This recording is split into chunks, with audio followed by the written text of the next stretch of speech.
유대인의 지혜서라고 하는 탈무드에 보면 인간성을 평가하는 기준이 세 가지로 있습니다. 첫째로는 돈을 어떻게 쓰는가, 둘째로는 술 마시는 품행이 어떠한가, 그리고 세 번째는 분노를 어떻게 다스리고 처리하는가 하는 것입니다. 이 세 가지를 잘 살펴보면 그 사람의 인간성을 알 수 있다는 것입니다. 그렇다면 하나님께서 우리의 신앙을 어떻게 평가하실까? 물론 성경은 대상과 환경과 또 상황에 따라서 다양한 방법으로 살펴보고 계십니다. 그런데 그중 세 가지로 정리해 본다면, 첫째는 고난의 시험을 통해서 하나님은 우리를 평가하십니다. 두 번째는 믿음을 통해서 무슨 일에 대해서 어떻게 그가 믿음으로 반응하는가, 이것을 평가하고 계시는 것을 보게 됩니다. 그리고 마지막 세 번째로 말씀에 그가 절대 순종하고 있는가, 이것에 대한 것으로 하나님은 우리를 평가하고 계신다는 것을 성경이 말씀해 주고 있습니다. 여러분, 성경에는 이처럼 하나님 안에서 귀하게 쓰임받는 믿음의 사람들은 모두 이 세 가지를 잘 통과했던 사람들인 것을 우리는 알게 됩니다. 노아도 그랬고요. 오늘 본문에 나온 아브라함도, 그리고 아들 이삭도, 야곱도, 요셉도, 그리고 다윗과 욥도 이 고난에 잘 통과한 사람들입니다. 사도 바울도, 물론 예수님도 광야에서 40일간 뿐만 아니라 그의 전생의 33년을 구원받아야 될 이스라엘 백성들은 그가 메시아인 줄 온전히 알지 못하고 오히려 많은 핍박과 고난을 통해서 예수님은 그 모든 어려움을 잘 견디고 의인들을 이끄는 데 부족한 없도록 친히 고난을 당하신 것을 우리는 잘 알고 있습니다. 아마 성경에 나와 있는 이런 사람들을 모두 열거하자면 아마 수시간 걸려도 다 소개하지 못할 정도로 성경은 많은 믿음의 사람들을 다 얘기하고 있는데, 이들의 공통점은 아주 간단합니다. 이들은 고난을 통해서 믿음으로, 그리고 절대 순종을 통해서 하나님의 모든 은혜를 입었던 것을 우리는 보게 됩니다. 그래서 다윗은 시편 119편 71절에서 고난당한 것이 내게 유익이라, 이로 인하여 내가 주의 율례를 배우게 되었다고 했습니다. 이 의미는 다윗에게는 다시 생각하기도 싫은 아픔과 상처의 흔적들이지만 그 과정을 통해서 정금 같은 하나님의 섭리를 깨달았다는 그러한 신앙 고백이 된 것입니다. 또한 시험을 통해서 축복을 받은 사람 중 대표적으로 누구를 들 수 있냐면 우리는 욥을 들 수가 있습니다. 그도 다윗과 같이 고난을 받았고 그 고난의 시작은 그에게 시험이었습니다. 예상치 못한 시험, 갑작스러운 시험. 그가 하나님과 사탄으로부터 시험을 다 통과한 후에 그는 이런 고백을 합니다. 욥기 42장 5절에 내가 주께 대하여 귀로 듣기만 하였사더니 이제는 눈으로 주를 배움나이다. 얼마나 아름답고 귀한 간증인지 모릅니다. 남의 신앙이 아니고 체험한 신앙, 남이 겪은 것을 그냥 들어서 잠시 그것에 감동받는 것이 아니고 내가 직접 그 과정을 걸쳐서 이겨내는 그러한 신앙. 욥은 진리 되시는 주님을 글이나 말로만 만난 것이 아니고 남의 이야기가 아니고 삶의 현장, 자신의 신앙 여정에서 직접 체험하고 경험한 그런 고백을 할 수 있었던 것입니다. 여러분, 이 같은 신앙이 얼마나 귀하고 복된지 모릅니다. 왜냐하면 이 같은 시험을 통과한 의인들은 세상에 그 어떤 것도 결코 두렵거나 부러워할 것이 없는 사람들이 될 수밖에 없습니다. 환난도 핍박도 답답한 일도 낙심도 절망도 사망도 음침한 골짜기라 할지라도 두렵지 않는 것은 불같은 믿음의 시험을 통과한 그러한 과정이 있었기 때문인 줄 믿습니다. 저와 여러분도 그런 과정을 지금 지나고 있습니다.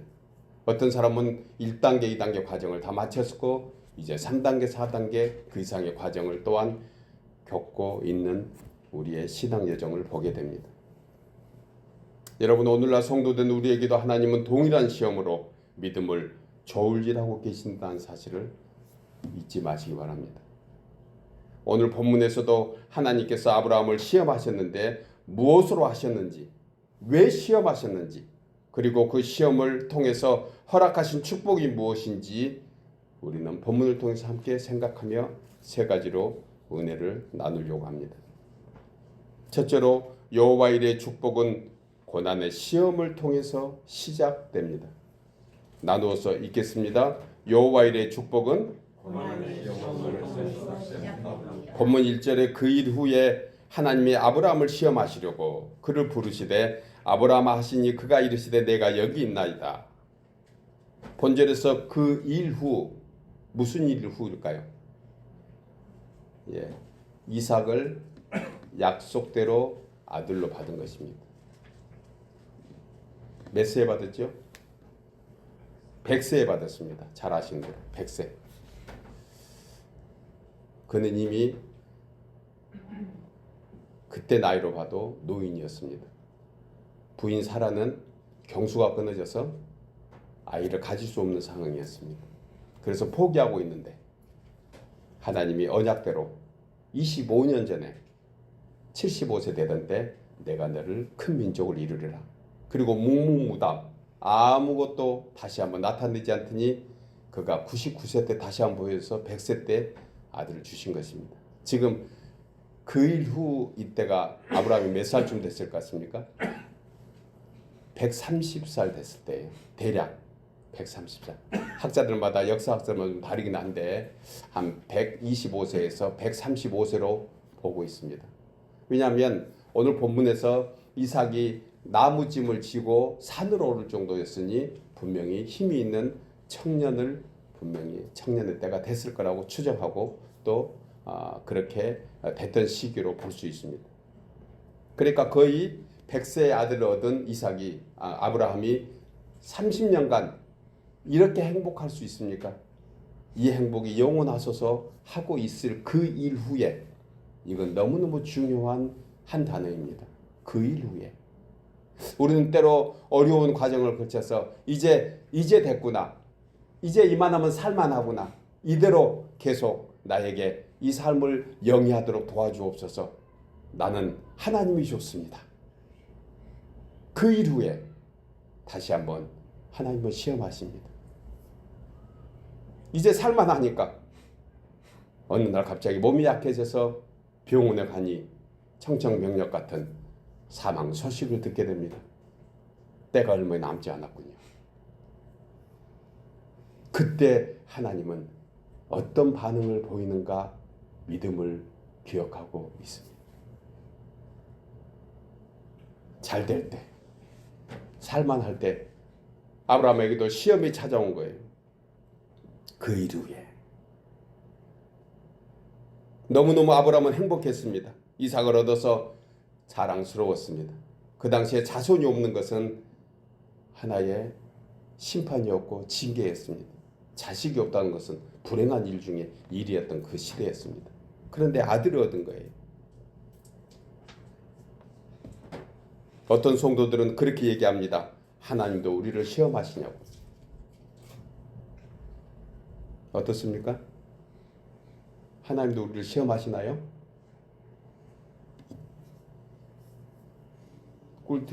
꿀 드시고 오셨습니까? 하나님도 우리를 시험하십니까? 왜 안 해요? 좀 전에 하나님이 아브라함을 시험하시려고. 아니 본문에 하나님이 아브라함을 시험하시려고. 왜 안 한다고 그래요? 하나님이 아브라함을 시험하시려고. 한자도 안 틀리고 본문 그대로. 욥에게도 사탄이 와서 왜 욥이 하나님을 잘 경외한지 아십니까? 그가 평안하게 잘 먹고 잘 살아서 그래요. 그가 부러움 없이 살아서 그래요. 만약에 그가 가난뱅이가 되고 거지가 되고 그가 몸에 질병을 갖고 고통을 당하면 하나님이 어디 있냐고 얘기할 거예요. 그렇게 하는지 안 하는지 한번 해볼까요? 그때 하나님이 사탄에게 얘기합니다. 그의 생명만 놔두고 다 시험하라. 누가 시험했죠? 하나님이 시험하신 거예요. 사탄의 그 시험에 하나님도 동일하게 그의 욥의 믿음을 확신했기에 시험한 것입니다. 오늘 아브라함도 하나님이 확신했기에 저는 시험했다고 얘기하고 싶습니다. 시험이 없는 것이 좋은 것이 아닙니다. 시험이 없는 것. 오히려 시험은 우리에게 있어야 합니다. 아멘 해주셔서 감사합니다. 여러분, 시험에는 두 가지 형태가 있습니다. 좀 전에 제가 질문했을 때 하나님이 무슨 시험을 하시냐고 고개를 절레절레 흔들었던 그 이유는 시험의 두 가지 중에 하나만 생각해서 그렇습니다. 하나는 우리가 잘 아는 대로 템테이션 하는 거예요. 마귀가 시험하는 것입니다. 마귀가 시험하는 것. 이것을 유혹이라고 합니다. 미혹이라고 합니다. 이 마귀의 시험은 대부분이 세상적이고 육신을 통해서 하는 것입니다. 사도 요한은 요한일서 2장 16절에서도 육신의 정욕, 안목의 정욕, 이색의 자랑이라고 하면서 이것들은 아버지께로부터 온 것이 아니요 세상으로부터 온 것이라. 그러니까 마귀의 시험은 100% 세상에서부터 오는 것입니다. 우리의 육신에서부터 오는 거예요. 그러니까 내가 마귀의 시험인지 하나님의 시험인지를 알 수 있는 것이 무엇일까요? 이것은 세상이 나에게 요구하는 것인가? 하나님이 요구하시는 것인가의 기준이면은 어떤 시험인가를 우리는 알 수가 있는 지혜가 있습니다.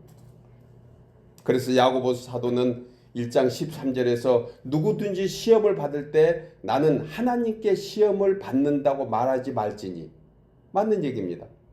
아마 아브라함이 지금 시험을 받았을 때 나는 하나님께 시험을 받는 것이 아니야 라고 한 얘기는 한 절도 없습니다. 왜냐하면 아브라함은 믿음이 있었기에 이것은 세상으로부터 오는 유혹이 아니고 하나님으로부터 나를 필요로 하는 시험이라는 것을 아브라함이 알고 있었다는 것이에요. 그런데 야고보 사도는 전후의 맥락을 보면은 시험 받는 것이 전부 세상적이고 육신에 속한 시험이기 때문에 이것은 하나님이 시험하는 것이 아니다. 하나님께서는 악으로 시험을 당하지도 아니하시고 친히 아무도 시험을 하지 않으신다. 여기서 악으로 세상의 유혹과 미혹을 가지고 우리를 멸망시키려고 하는 시험이 아니라는 것이라는 것이. 이런 시험을 받는 것은 자기 욕심에 끌려 미혹됨이라고 했습니다. 여러분, 이 시험의 끝은 심판이고 멸망입니다. 파멸입니다. 잠시는 세상적으로 육신적으로 만족하고 좋을지 모르지만 그 끝은 지옥입니다. 새해에는 우리 모두가 악한 죄로부터 결코 시험을 허용하지도 당하지도 않기를 주의 이름으로 축복합니다. 분별할 수 있어야 돼요. 다른 하나는 무엇일까요? 테스트예요. 테스트. 그러니까 성경에서 시험 단어가 영문으로 해석되면 이것이 템테이션인가 테스트라는 것을 분명히 알고 어떤 시험인가를 이해해야 하는 것이. 하나님께 시험을 받는 것입니다. 이건 테스트하는 것이에요. 여러분, 학생들이 학교에 다니면서 시험을 봅니까? 안 봅니까? 이건 선생님이 잘못되라고 시험을 주는 걸까요? 그런 선생님은 없습니다. 정상적인 선생님이라 하면 그가 잘 공부해서 진학하고 더 좋은 학교로 계속해서 더 좋은 사회에 나가서 그가 잘 되기를 바라는 시험인 것이에요. 우리는 너무 잘합니다. 시험을 우리가 공부 안 해서 그렇지. 매 학기 때마다 진학할 때마다 자격이 되는지 안 되는지, 직장인들은 회사에서 승급 시험을 보는데 아무에게나 승급 시험을 봅니까? 우리 한지사님 어떠세요? 아무나 다 부장, 차장, 과장 시켜줍니까? 아니에요. 다 그만한 연륜이 돼야 되고 그만한 자격을 갖춰야 되는 것이. 이것을 어떤 사람은 레벨 테스트래요. 저는 공감합니다. 하나님은 레벨 테스트 하세요. 마귀는 무자비 테스트 합니다. 마귀의 시험은 굉장히 잔인해요. 그는 앞에서 웃으면서 양의 탈을 쓴 이르와 같이 순진하게. 그런데 하나님의 시험은 그와 반대일 수 있습니다. 하나님의 시험은 양의 탈이 아니고 하나님은 그야말로 호랑이와 같이 아주 무섭게 시험을 하시는 것입니다. 때로는 그 높은 절벽에 그 새끼를 사랑하는 독수리가 그 새끼를 강하게 키우기 위해서 어느 때가 되면 일부러 그 언덕에서 내밀치는 것 같은 시험을 하나님은 하시는 거예요. 마귀는 그와 반대라는 것입니다. 날지 못하게 합니다. 계속해서 먹이를 갖다 줍니다. 독수리를 독수리답지 못하게 오히려 병아리처럼 키웁니다. 결국은 어떻게 될까요? 그의 정체성도 없어지는 거예요. 우리 성도를 그렇게 시험하는데 돼요. 그런데 우리는 그저 안일하게 그저 편안하면 다 좋은 줄 압니다. 나한테 시험 오게 해주옵소서. 레벨 테스트. 하나님은 가장 합당한 때에 적당한 시험을 하신다는 사실을 기억하시기 바랍니다. 지금 여러분들의 시험은 무엇입니까? 경제적으로 어렵습니까? 건강이 그렇습니까? 직장에 문제가 있습니까? 사업의 일터에, 자녀들과 관계에, 가족에 어떤 문제가 있습니까? 그것은 합당한 은혜의 때에 합당한 시험을 주시는 거예요. 우리가 공부해야 하고 테스트를 이겨내야 하는 것은 우리의 몫입니다. 하나님은 가장 적당하게 레벨 테스트를 해 주시는 것입니다. 저는 시험을 통과하는 중하지 한 가지 방법을 합니다. 마귀는 그 시험에 떨어뜨리고 절망하고 낭망하게 하지만 하나님은 소망을 주십니다. 그래서 하나님이 주시는 시험은 재수, 삼수, 사수를 해서라도 끝까지 하게 되는 거예요. 우리가 때로는 시험을 받고 그 시험에 대해서 어떤 반응을 보이는가를 하나님 안에 있는가 아니면 하나님 밖에 있는가를 알 수 있는 것이 무엇일까요? 계속해서 도전하는 거예요. 하나님, 제가 그 시험에 또 걸려 떨어졌습니다. 이기게 해주세요. 기도하고 또 이겨나가는 거예요. 어떤 사람이 나를 시험합니다. 어떤 사람이 나를 상처 주고 힘들게 합니다. 그 상처 때문에 밤새 끙끙 앓고 열을 받아서 잠을 못 자고 음식 맛이 떨어집니다. 살이 쭉쭉 빠집니다. 인간들이 다 싫습니다. 하나님은 그런 관계에서 사랑이 무엇인가를 알게 하기 위함인데 우리는 그것을 이겨내지 못합니다. 그때 절망하고 혼자 우울증에 빠져서 낙심한다면 이것은 하나님이 원하는 시험이 결코 아니라는 것을 우리는 잘 압니다. 여러분, 오랫동안 시험을 많이 본 사람에게 좋은 점이 한 가지 있습니다. 무엇일까요? 그 시험에 최종 패스될 때 그 기쁨이 처음 합격한 사람보다 더한다는 사실 아십니까? 저희 자녀들이 미국에 와서 때가 돼서 라이센스 시험을 보러 갔습니다. 기도했습니다. 아빠로서. 저희 자녀들 둘 다 하나님, 얘들이 이번에 시험 보러 갑니다. 이제 때가 돼서 시험을 볼 수가 있습니다. 합격했을까요? 떨어졌을까요? 안 된 얘기지만 의도적으로 떨어뜨리는 것을 저는 아주 기쁘게 생각합니다.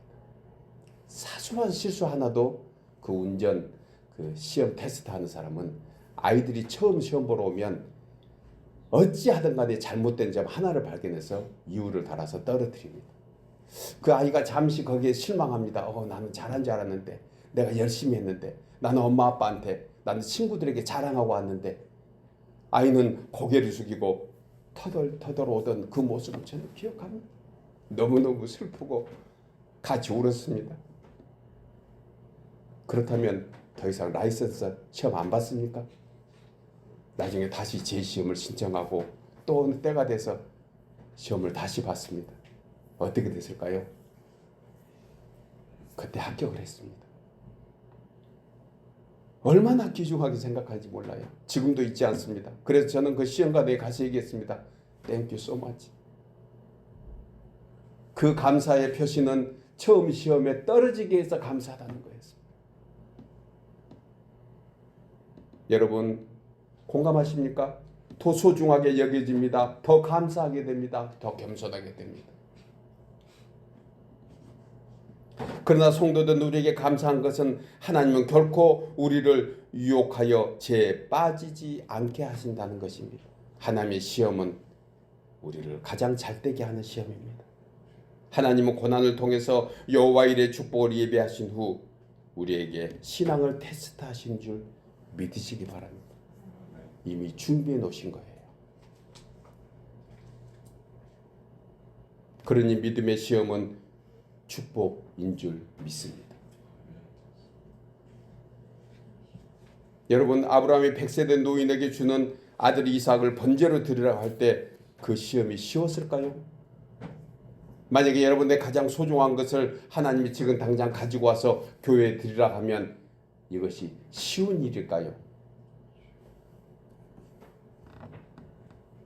남이 하면 쉽고요, 자기가 하면 어렵습니다.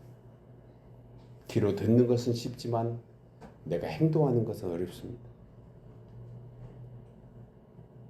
그러나 아브라함은 신실한 하나님을 온전히 믿었고 의지했기 때문에 이 시험에 그는 감당할 수 있었습니다. 이를 통해서 하나님께서 아브라함을 벗이라, 친구라 불러주셨습니다. 그것도 3번씩이나 그렇게 부르신 것을 성경이 말해줍니다. 얼마나 복된 인생입니까? 하나님이 친구래요.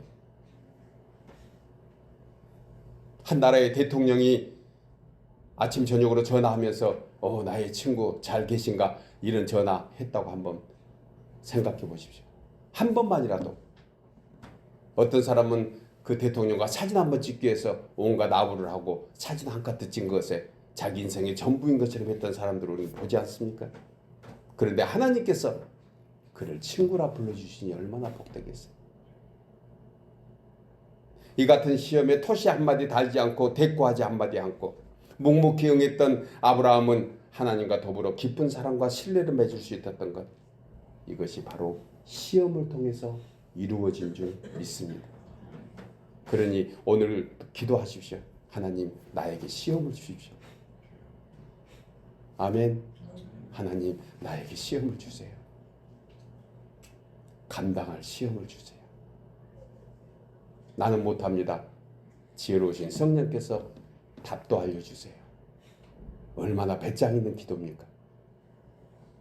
히브리 기자는 믿음의 선진들을 열거하면서 12장에서 고난과 징계에 관하여 말씀하면서 8절에서 징계는 다 받거니와 시험은 다 받거니와 너희에게 없으면 사생하여 친아들이 아니라, 시험이 없으면 친자식이 아니래요. 죽은 자식이래요. 또 우리 육신의 아버지가 우리를 징계하여도 공경하거늘 하물며 모든 영의 아버지께 더욱 복종하며 살려 하지 않겠느냐. 시험은 하나님을 복종하도록 만드는 과정입니다. 그들은 즉 육신의 아버지는 잠시 자기의 뜻대로 우리를 징계하거니와 오직 하나님은 우리의 유익을 위하여 그의 거룩하심에 참여하게 하시느니라. 무릇 징계가, 시험이 당시에는 즐거워 보이지 않고 슬퍼 보이나 후에 그로 말미암아 연단받는 자들은 의와 평강의 열매를 맺느니라. 그러니 기도 제목이 바뀌었습니다. 주님, 시험을 더 주세요. 그리고 감당하게 해주세요. 그런데 여러분, 제가 말씀을 정리하면서 이런 생각을 해보았습니다. 마귀의 시험도 하나님의 시험도 공통점이 있는데 시험에 통과하지 못한 종목은 동일한 내용으로 평생 시험한다는 것 아십니까? 하나님은 이해가 많으신 분입니다. 그러나 시험에 대해서는 이해하지 않습니다. 제가 고등학교 다녔던 시절이 생각납니다. 정말 저를 아껴 주셨던 수학 선생님이 계십니다. 가끔은 제가 낚시를 좋아해서 그 선생님도 낚시를 좋아하기에 일요일 그때 되면 가끔 낚시를 같이 갔던 기억도 납니다. 개인적으로 너무 친분이 있었습니다. 그래서 수학 시간이 되면 가장 좋았어요. 수학 시험을 보면 기대가 됐습니다. 제가 좀 못 보더라도 이분이 나에게 베네핏을 주겠지. 그때 생각해. 다른 공부를 더 열심히 했지만 수학에 대해서는 조금 등한시했습니다. 괜히 기대했던 바가 있습니다. 그런데 그 선생님은 저에게 과감없이 점수를 있는 그대로 하셨습니다. 하나님도 우리하고 똑같습니다. 우리 하나님이 얼마나 우리를 아들로 자녀로 삼으십니까? 그러나 하나님은 시험에 대해서 냉정하다는 사실을 분명히 생각해야 합니다. 우리가 그 시험에 통과하지 않고 넘어지지 않으면 계속해서 동일한 시험을 하십니다. 마귀도 마찬가지예요. 하나님은 포기가 없습니다. 언제까지 하실까요? 죽을 때까지 하십니다. 잠언 4장 19절에 악인의 길은 어둠 같아서 그가 걸려 넘어져도 그것이 무엇인지 깨닫지 못하느니라. 넘어지는데 악인은 깨닫지 못합니다. 잠언 5장 6절에 그는 생명의 평탄한 길을 찾지 못하며 자기 길이 든든하지 못하여도 그것조차 깨달지 못합니다. 너희가 넘어지는 것은 길이 평탄치 않는 이유가 아니고 너희의 다리가 저는 이유이다. 사람들은 넘어질 때 왜 여기에 돌뿌리가 있느냐, 왜 이것을 거기다 놨느냐, 왜 나를 다치게 했느냐 생각합니다. 그러나 아닙니다. 내가 그것을 미처 발견하지 못하고 내 다리가 곧게 걷지 못해서 넘어지는 거라고 잠언은 얘기해 줍니다. 깨달아야 해요. 사랑하는 여러분, 올 한 해 여호와 일의 축복을 받기 위해서 늘 동일한 시험으로 넘어지고 상처받는 내 자신의 연약한 부분이 무엇인가 다시 한번 깨달아서 후히 주시고 꾸짖지 아니하시는 우리 하나님 아버지께 믿음으로 구해서 답을 얻고 의인된 우리의 길이 돋는 햇살같이 크게 빛나 한낮에 광명에 이르는 여호와 일의 한 해가 되시기를 소원하며 축복합니다. 두 번째로 여호와 일의 축복은 믿음의 예배를 통해서 진행됩니다.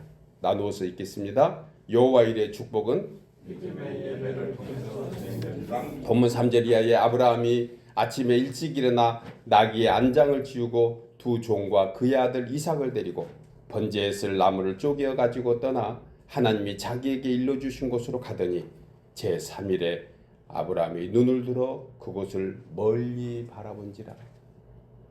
어떤 신학자들은 이 부분에 대해서 아브라함의 고충을 잠시 이해합니다. 멀리 바라본 거예요. 3일간 한숨도 안 자고 하나님이 약속한 그곳으로 그가 가고 그리고 3일 후에 그 산을 바라보면서 멀리 보였다. 이것이 무슨 뜻입니까? 멀리 보였다. 너무 힘들었던 것입니다. 도대체 이 말이 하나님이 나에게 주신 말씀이 맞는가? 그는 3일간 아무 얘기도 하지 않았습니다. 너무너무 힘들었습니다. 고통스러웠습니다. 그러나 아브라함은 그 표현을 한 번도 하지 않았습니다. 오죽 말이 없었으면 옆에 같이 갔던 아들 이삭이 아버지 어디 계세요? 그렇게 불렀잖아요. 지금. 아버지요, 내가 여기 있나? 무슨 일이니 얘기하렴.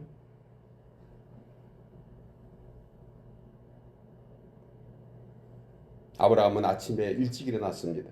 그가 일찍 일어나는 것은 자신은 정말 감당하기 힘든 시험을 받고 그 시험이 하나님으로부터 온 것인 것을 믿고 하나님을 만나기 위해서 그는 약속한 곳으로 갔습니다. 저는 이것을 예배라고 말씀드리고 싶습니다. 성도가 예배하는 것이 무슨 문제가 생겼을 때만 하나님을 예배하는 것은 아닙니다. 그러나 이 또한 하나님을 믿는 믿음에서 나오는 신앙의 결정체가 예배 아니겠습니까? 하나님은 우리의 상한 심령을 기뻐 받으십니다. 이것이 예배입니다. 하나님은 그것을 기다리고 계십니다. 한 주간 우리가 살면서 어렵고 힘든 것 혼자 끙끙 앓고 혼자 감춰놓고 혼자 가슴앓이 하라는 것이 아니고 그걸 그 짐을 가지고 와서 주님께 맡기라는 것입니다. 이것이 예배 아니겠습니까? 마음이 상한 자를 가까이 하시고 충심에 통해하는 자를 구원하시는 그런 하나님, 그 하나님 내가 왔습니다 하고 주님께 진실로 호소하는 것, 이것이 예배 아닐까요? 여러분, 하나님께서 아브라함에게 아들 이삭을 번제로 드리라고 하면서 그 장소를 일러주셨는데 어디입니까? 모리아 산입니다. 그가 출발했던 부엘세바에서 모리아 산까지 사흘길, 즉 3일째 되는 날입니다. 모리아 상기스에 도착했을 때, 그리고 상기스에서 아브라함은 두 종들에게 뭐라고 얘기합니까? 5절에 보면 이에 아브라함이 종들에게 이르되 너희는 나귀와 함께 여기서 기다리라. 내가 아이와 함께 저기 가서 예배하고 우리가 너희에게로 돌아오리라 하고 종들에게 너희는 여기서 기다리라. 내가 이삭을 데리고 가서 하나님께 예배하고 우리가 너희에게로 돌아오리라. 오늘 읽은 본문에서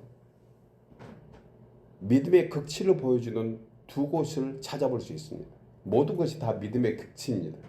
특별히 장세기 22장은 아브라함이 하나님을 극적으로 다시 한번 깊은 관계를 맺는 그런 드라마 같은 장면이 있습니다. 그런데 오늘 읽은 본문의 2절에서 가장 그 피치를 보여주는 분이 오늘 방금 읽은 5절과 8절입니다. 5절에서 어느 것이 극치라고 생각하십니까?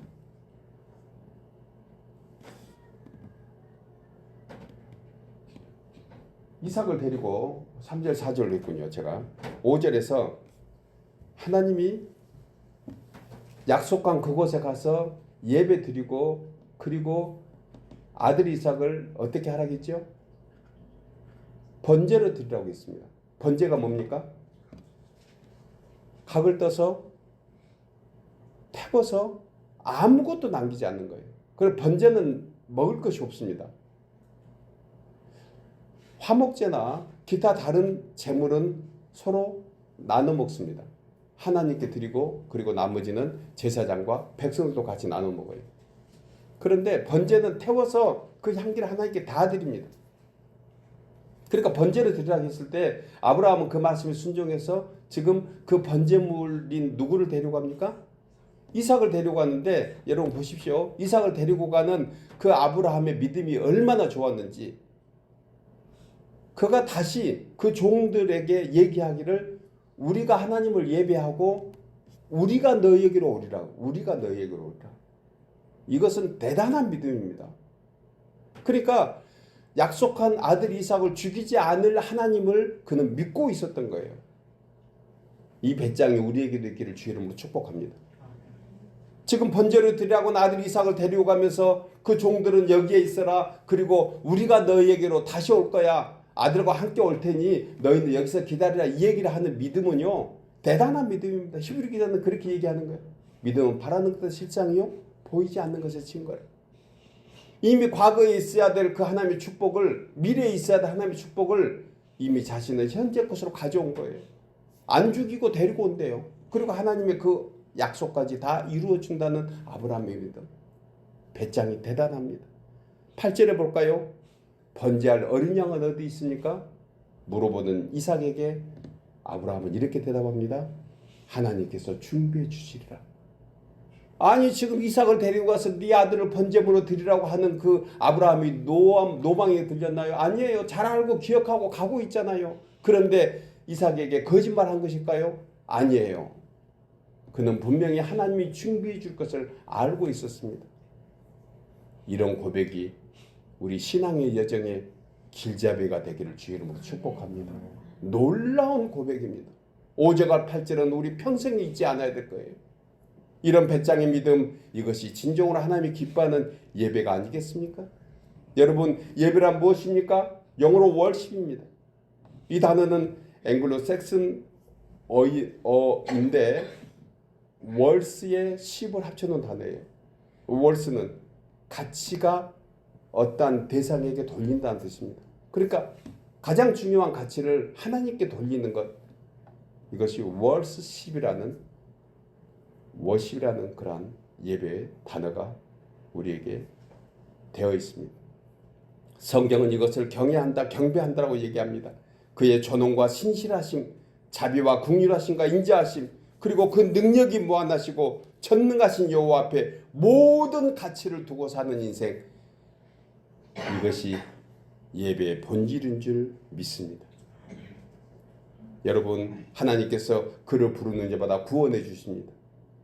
그러나 그 외침이 믿음이 있어야 한다는 것이에요. 마가복음 12장 3절에 내 마음과 내 뜻과 목숨과 힘을 다하여 주 너의 하나님을 사랑하라. 그렇지 않고 형식적으로 나와서 그냥 예배 드리는 거 하나님이 알까요 모를까요? 정말 진심으로 하나님께 드리는 예배, 그 예배를 하나님은 기뻐 받으신 것 잘 아십니다. 사도 바울은 로마서 12장 2절에서 하나님을 간절히 찾는 자가 누구인가? 너희 몸으로 하나님이 기뻐하시는 거룩한 산제사로 드리라. 이는 너희가 드릴 영적 예배이다.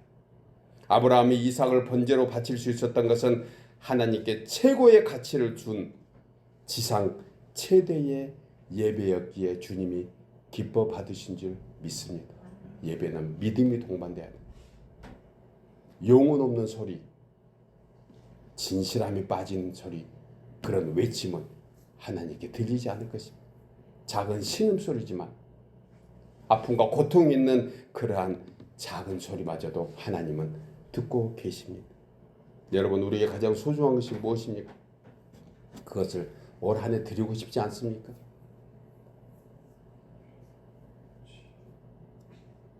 예배 때마다 하나님을 찾고 부르짖고 구하면 반드시 하나님께서 가장 좋은 합당한 최고의 은혜를 베풀어 주실 줄 믿습니다. 사랑하는 여러분, 올 한 해가 지난해보다 더 복되고 강건하지 않겠습니까? 그러기 위해서 마음을 새롭게 하고 심령의 변화를 받아서 힘과 정성과 뜻과 목숨을 다해서 주님을 예배함으로 아브라함과 같이 여호와 일의 축복을 받아 누리는 우리 모두 되기를 주의 이름으로 축복합니다. 마지막 세 번째로 여호와 일의 축복은 말씀의 순종을 통해서 완성됩니다. 우리 나누어서 읽겠습니다. 여호와 일의 축복은 본문 15절 이하의 여호와의 사자가 하늘에서부터 두 번째 아브라함을 불러 이르시되 여호와께서 이르시기를 내가 나를 가리켜 명사하노니 네가 이같이 행하여 네 아들 네 독자도 아끼지 아니하였은즉 내가 내게 큰 복을 주고 내 씨가 크게 번성하여 18절에 또 내 씨로 말미암아 천하 만민이 복을 받으리니 이는 네가 나의 말을 준행하였음이라 하셨다 하니라. 결국 여호와 일의 축복은 말씀을 준행한 것에 하나님의 보답이었습니다. 본절에서 아브라함이 하나님께서 여호와 일의 복을 주시려고 시험하신 최종 합격 통지를 받은 장면입니다. 본문 11절에 하나님을 온전히 믿었던 아브라함은 독자 이삭, 그것도 언약의 증표로 준 아들을 번제로 드리라는 하나님의 말씀에 한치의 망설임 없이 이삭을 죽이려고 할 때 여호와의 사자가 하늘에서 다급하게 부르는 그 메시지, 그 통보가 하나님 안에 시험을 패스한 통보가 된 것입니다. 아브라함아 그 아이에게 내 손을 대지 말라, 그에게 아무 일도 하지 말라. 내가 내 아들 내 독자까지도 내게 아끼지 아니었으니 내가 이제야 네가 하나님을 경외하는 줄을 아노라. 이제야. 여러분, 이제 아브라함이 하나님의 시험을 통과했기 때문에 이삭을 죽일 필요는 없습니다. 하나님의 마음속에 이미 이삭을 번제로 바쳤기 때문입니다. 이삭을 번제로 드렸는데 따르는 그 시험을 아브라함은 믿음으로 감당했고 그리고 최종 시험의 합격 통지를 받은 것입니다. 저는 이 말씀을 준비하면서 우리 세상의 시험과 비슷한 것이 하나님의 시험 안에 있다고 생각을 해보았습니다. 그래서 오늘 시험의 시작과 진행과 완성이라는 단어를 제가 쓰게 된 거예요. 여러분, 만약에 우리 자녀들이 아니면 우리가 직장 생활에 어느 시험에 응했다고 한번 시험을 생각해 보겠습니다. 그때 가장 먼저 하는 것이 무엇입니까? 우리 천웅 집사님은 지금 직장 생활 하고 있으니까 잘 알죠? 가장 먼저 한 것이 무엇입니까? 서류 전형해요. 보편적으로. 그래서 이력서를 쓰고 과거에 있었던 팩트들을 서류를 정리해서 나는 이런 사람입니다. 그리고 서류 정리합니다. 이거 시작이잖아요. 두 번째는 뭘 합니까? 두 번째는 필기시험 보잖아요. 대부분. 아닌가요? 예, 봅니다. 아무튼 저는 그렇게 직장생활을 했어요. 필기시험 봅니다. 두 번째 합격하면 어떻게 됩니까? 예, 세 번째 면접 봅니다. 면접 봐요. 그래서 제가 시작과 진행과 완성이라는 것을 얘기한 거예요. 기간이 일정 기간이 필요합니다. 어떤 경우는 2개월, 3개월. 제가 첫 직장을 들어갔을 때 기억하기로는 제가 대학 졸업하고 그렇게 똑같이 그런 과정을 걸쳐서 한 3개월 후에 수습사원으로 들어가서 과정 걸치고 그리고 정식 사원이 됐던 기억이 납니다. 하나님의 시험도 똑같아요. 예고편이 있다는 것입니다. 이것을 영적으로 분별하지 못해서 그런 거지. 우리는 너무 무뎌져서 하나님이 어떻게 일을 하시는가 생각을 안 해서 그런 거지. 미리 예고가 있습니다. 그러니까 시험의 시작이 있는 거예요. 그때 시험 준비를 잘해야 되는 것입니다. 공감되십니까? 마귀도 마찬가지예요. 마귀 시험 덥석할까요? 우리 했던 것을 자료를 참고로 해서 그도 합당한 시험을 한다고 저는 생각하고 싶어요. 그러니까 우리에게 지혜가 필요한 것입니다. 합당한 시험이 우리에게 올 때 우리는 미리 준비하는 지혜가 필요한 거예요. 여러분, 아브라함은 구체적으로 이삭을 번제로 바침으로써 하나님으로부터 믿음을 인정받았던 것입니다. 최종 시험에 합격한 것은 그가 끝까지 믿음을 저버리지 않고 말씀에 순종했기 때문인 줄 믿습니다. 그래서 야고보 사도는 야고보서 22장 21절에서 아브라함의 믿음은 이삭을 바침으로 온전하게 되었다. 그리고 아브라함이 하나님으로부터 벗이라 칭함을 얻었다고 했습니다. 여러분, 놀랍게도 오늘 아브라함이 이삭을 번제로 드리려고 했던 모리아산 그곳에 1400년 후 957년에 솔로몬 성전이 세워졌고 그리고 그 후 언약대로 예수님께서 그곳에서 하나님의 말씀에 순종하시려고 나무에 결박되어 죽으심으로 사망의 사슬에 매어 있던 온 인류를 구원하셨고 그리고 오늘날 믿는 우리를 하나님의 자녀 삼아 주신 줄 믿으시기 바랍니다. 몇 년 걸렸지요? 2500년 걸렸어요. 그것이 이루어지는데 여러분, 우리는 때로 너무 조급하게 신앙생활을 합니다. 때로는 한두 번에 기뻐하고 한두 번에 절망하는 것, 이것은 믿음이 아닙니다. 감정입니다. 어떨 때는 긴 시간 내가 눈을 감는 그 순간 응답되는 기도도 있습니다. 그러나 분명히 하나님은 일하고 계신다는 사실을 믿으시기 바랍니다. 기도하는 이에게 하나님은 합당한 때가 있다는 사실. 사랑하는 여러분, 여호와 이레는 아브라함의 믿음의 역사지만 우리에게도 신앙의 푯대가 되어야 합니다. 이 신앙은 아브라함의 철저한 순종을 통해서 깨달은 최상의 영적 진리인 줄 믿고 올 한 해 모두가 동일히 부여받은 365일 귀한 날들이 주 안에서 여호와 일의 축복으로 이어지는 우리의 모든 신앙 여정이 되기를 주의 이름으로 축복합니다. 아멘.